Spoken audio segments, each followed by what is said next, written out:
Hi, my name's Dan Baker, and I'll be presenting at the Mindset and Performance Conference in Melbourne on February 27.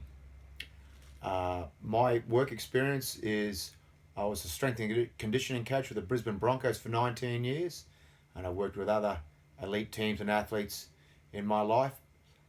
So I want to be going through at the conference, my topic is developing discipline and accountability in athletes and in performance, and how to maximize that long-term commitment. So in my presentation, we'll look at basically the long-term resistance plan. It's stage driven, and those stages must be earned.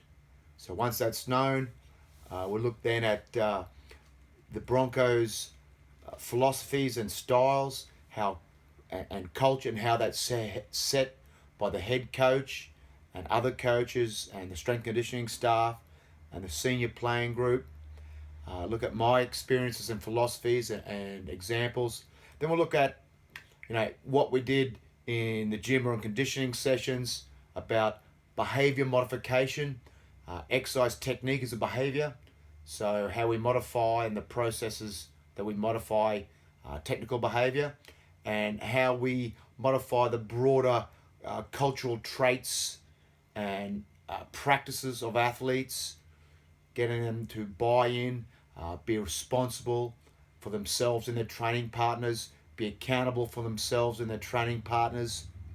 We're going to look at motivation, which is based on goal setting and reinforcement, how every player is given explicit, concrete, objective goals for every single session. The attainment of those goals reinforces the training process and the whole process we're going through. And we'll look at the accuracy of setting those goals, which is the accountability of me as a coach. Obviously, very easy to set easy goals that everyone attains them, but we're trying to set challenging yet realistic goals.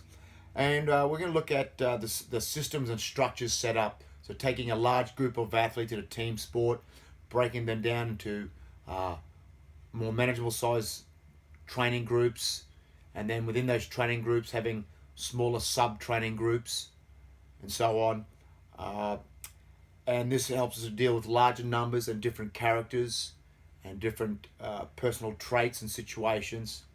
And we'll also touch on what we always did with injured athletes at the Broncos, the inclusiveness of their training, and the inclusiveness of them still in the team and in the system, and the demands that are placed upon them and expectations placed upon them, and how that's good not just for their physiological health but also their mental health when they're undergoing a long-term injury. So that's what I'll be going through in my presentation. We'll have lots of examples and situational analysis of what we did, and a little bit of video footage and things like that.